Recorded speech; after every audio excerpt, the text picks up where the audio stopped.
Hi, everyone. Today, let's talk about the economic calendar for tomorrow, and then we'll go over the charts, which look very bullish still. And then we'll look at my abysmal trading results. I just can't seem to get on the right side of these trends. If you like trading stocks and options and making money, definitely like and subscribe. I make videos like this every single day that the markets are open, as well as Sundays, so make sure you hit the bell so you don't miss out on any future episodes. Welcome to the Portfolio Bulletin. Let's get started. For today's economic calendar, we did actually have some pretty decent data. We had GDP come out, which was higher than expected. Durable goods was as expected. And the market really seemed to like this. Also, initial jobless claims were much lower than expected, basically pointing to the fact that the economy is still strong and the Fed can continue to raise rates without really a fear of crashing the economy quite yet. But the real economic data comes out tomorrow. So we got PCE price month over month and year over year coming out tomorrow for core and regular PCE. And this is the Fed's favorite inflationary tracker. And if this comes out really strong, a little bit higher than expectations, that could be pretty bad for markets. Right now, the markets are expecting 25 basis points. But if PCE comes out a little hotter than expectations, which is certainly possible, especially based on the GDP numbers that we've seen, the China reopening, couple of things out there saying that PCE could be a little higher than expected. And if it does, that could definitely put 50 basis points back on the table. And if that happens, then you have to expect the markets are going to roll over. We're already pretty extended to the upside at this point. And this certainly seems like a strong catalyst that could trigger the markets lower. Of course, we have the Fed actually raising rates next week. So we have PCE this week, Fed actually raising rates. And then we have Apple, Google, and Amazon all on the same day for earnings next week as well. So we'll talk about those in a later video. But we have a ton of big earnings, FOMC next week. And this is really just kicking off what we think they're going to do. Moving over to the charts, starting with the S&P 500. On the weekly chart, let's go up to the bigger time frames here. You can see we're basically outside that trend line here. We're at 404.75 to close today. We're down a little bit after hours. Intel reported some pretty tough earnings. Retail is continuing to struggle. But right now, 404.75 was the close on the weekly, very strong. You can see we're above that 50 level. On RSI, momentum is still strong. We're getting pretty close to that previous high here at 406.61. If it were to take out the highs up here at 409.86, that would be huge, which is only $5 away at this point. That's certainly doable within the next day or two. And if we take out this previous high, we are fully in an uptrend here, and you have to expect that we're going to be moving up to maybe 427, 430. And that really shifts the paradigm, right? So we're out of this downtrend, definitely been in the sideways price action from the August high to the October low. And right now, this seems like we're going to break out. There's certainly a lot of indicators saying that we might break down from here. And certainly all of the things that happen next week could push us lower, but you have to look at this as a very critical point.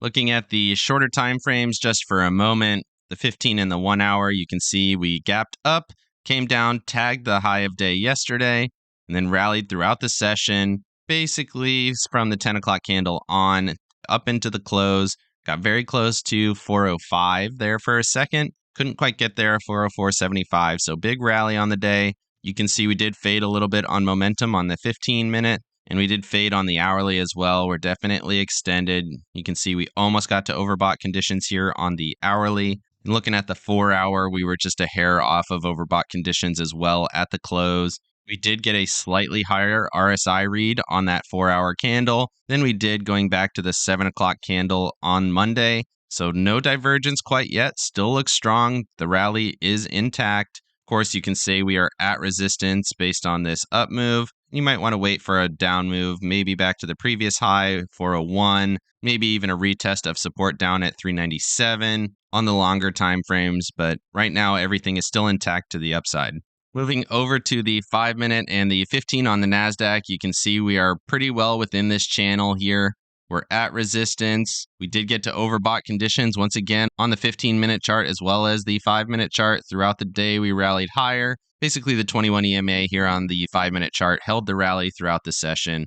Just a slight dip here in the middle of the day. And jumping over to the daily chart, let's maximize that chart here. You can see we did overshoot the 200-day SMA just for a moment. That's currently sitting at 292.72, and we closed at 293.34, so we did get above it. At the close, we're down a little bit after hours, probably due to Intel missing on earnings as well as guidance. You can see this head and shoulders type pattern that we've been looking at, but we're getting really close to overshooting this previous high here.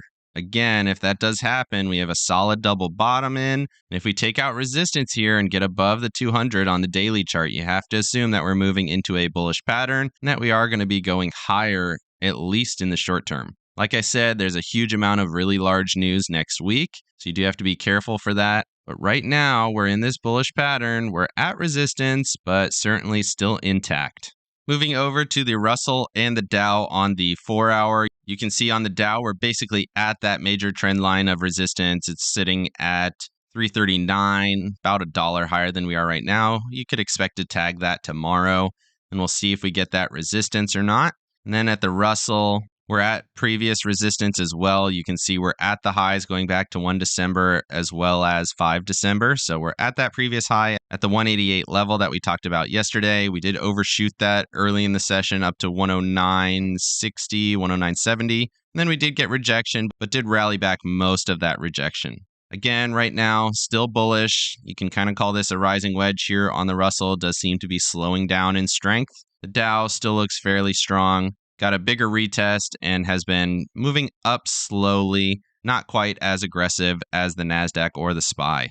Moving over to Apple and Tesla, you can see Apple did gap up, move back down and rally throughout the session. These are the hourly charts, by the way. Looking at Tesla, though, that was the big one yesterday. They beat on earnings, put out a lot of good guidance, and the markets like that, so they gapped up, rallied throughout the session, did not fill the gap, and basically moved up about 10% on the day. So that's really the big carrier for the NASDAQ. I'll have to see how that plays out going forward. Are they going to retrace some of this move, maybe come back down to 145 and then bounce from there and make new highs? Or is it pretty much just going to take off from there? Apple, on the other hand, looking much weaker, probably going to go sideways, I would guess, until their earnings announcement, which I think is Wednesday of next week. It's going to be a huge day for the markets, so keep an eye on that one. Otherwise, still in this bullish structure, still intact. You can see we're well above the 55, 21, and the 9 on both charts. Moving over to consumer staples versus consumer discretionary, you can see staples went sideways throughout the day. Not a lot to say there. It does seem to be getting a little bit weaker, but it's pretty stable here at $73. We looked at support down at 72, which we did get a move into that level and then bounced. Cannot get back up to this 74 level like we thought we might. So right now we're just kind of in a holding pattern. Looking at consumer discretionary, we are in this expanding bearish wedge. We've tested support twice now, moved higher, gapped up, did not fill the gap and moved much higher today. So discretionary leading the way. Discretionary looks strong. We did get overbought conditions here on the hourly chart. And you can see here we're making a higher high on the MACD. So this structure is still intact, looks strong. Right now, we talked about the price target being quite a bit higher than we are because it is expanding. So up to maybe 148, 149 for that price target. We do get back up to retest that. Otherwise, looking at the more realistic price target is probably at 145, 146. So just a little bit higher than we are right now. So keep an eye on both of those. Really could go either way, but right now discretionary is moving much higher, much faster. Moving over to transportation on the hour and the 4-hour. Basically, transportation continues to say, I'm not playing with these rallies, so they continue to go sideways. We did actually have a huge red bar early in the session, which was pretty dramatic. Did take out the lows just for a moment, then rallied basically up to unchanged on the day. So bullish momentum going into the close. Did get up to the 50 line on the RSI on the hourly chart.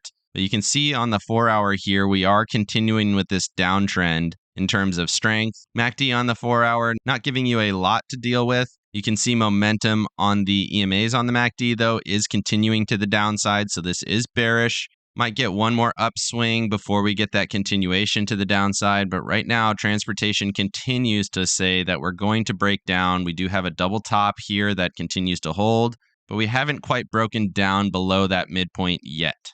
Moving over to semiconductors, not a lot to add. Did gap up, did fill the gap, did rally throughout the session. Down a little bit after hours, probably due to Intel. Maybe that creates some weakness here in semiconductors tomorrow. But Intel has always been kind of the weakest one of the bunch. That company's down quite a bit, down more than 50% from their all-time highs. So Intel probably weighing on semiconductors, but AMD and Nvidia continue to do well here recently. Moving over to stocks above their 20-day and 50-day moving averages, we did get a move higher here today, slightly higher than we were yesterday, which was a inside red day yesterday on both charts. You can see we are moving higher now than that most recent high on Monday, the 23rd. We're not quite at the January 17th level, which would be up at 85 here on the 20-day average chart, or here at 76 on the 50-day chart. So you would want to see this make a higher high on the 50-day chart if this rally is going to hold up, which you do have to entertain the fact that that's certainly possible at this point. It does look quite strong. Momentum on the 50-day is actually picking up a little bit. The 20-day still looks like it might roll over, which might give you a shorter term retrace, but at this point you have to assume that the bullish structure could maintain itself. And even if we do break down, it might be a shorter term down trace, giving you a potential to enter into a more bullish trade. Moving over to the 10-year and the 2-year, on the hourly chart, you can see we did actually rally throughout the session today. So GDP was strong and yields basically rallied on that. So we expect the Fed to continue on their hiking cycle because the economy is still strong. And that's what this is showing here. So we did move down after hours last night back to support on the 10-year, almost back to support.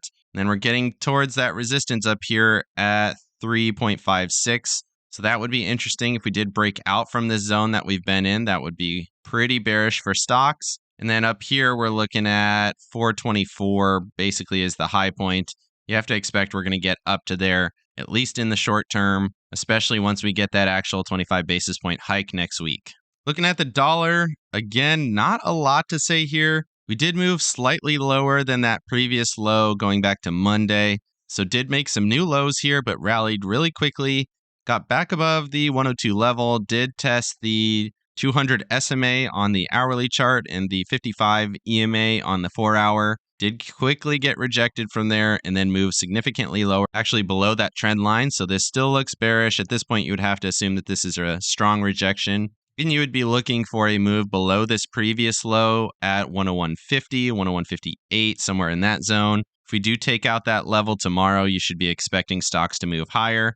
But right now, we're in this incredibly slow downtrend here on the dollar. Moving over to junk bonds on the hour and the 4-hour. JNK has not been participating, but they did kind of move in the direction that the markets were moving here today. We still have not filled the gap, and we're definitely not making new highs like the NASDAQ or the SPY, but we are moving higher, so there is some appetite for risk in the market. It's probably not as high as the market actually is right now, but JNK moving in the right direction if we are going to stay bullish. Moving over to TLT just for a moment, not a lot to say here. Gap down basically went sideways. Yields went higher, so you shouldn't expect the 20-year treasuries to go higher. And basically that's what happened. This looks pretty bearish at this point. Does kind of look like a lower high. And it seems like we might be rolling back over. And if we do break this level at 105.68, 105.60, then you have to assume that we're going to be moving lower at that point. So those are really the two levels we're looking at. So 105.50, 105.60, and then up here at 108, that's kind of the channel. And if we break either of those, you have to assume that we're going to go further in that direction.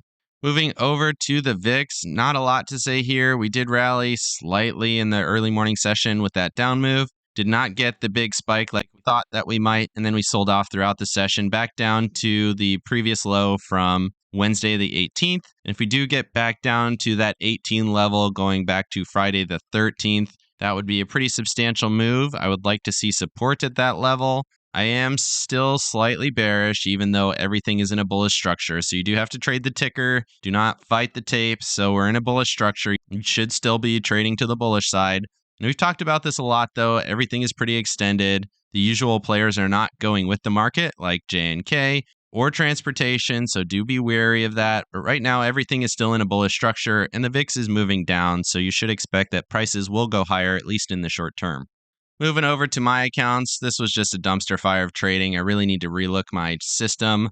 I traded really well on Monday and not so well yesterday, but not terrible. And then today it really fell apart. Should have been a pretty easy trading day, basically bullish price action throughout the day after a small base, but I just couldn't quite put it together and I got stopped out quite a few times. Did make a little money early in the session, but I did give it all back, unfortunately.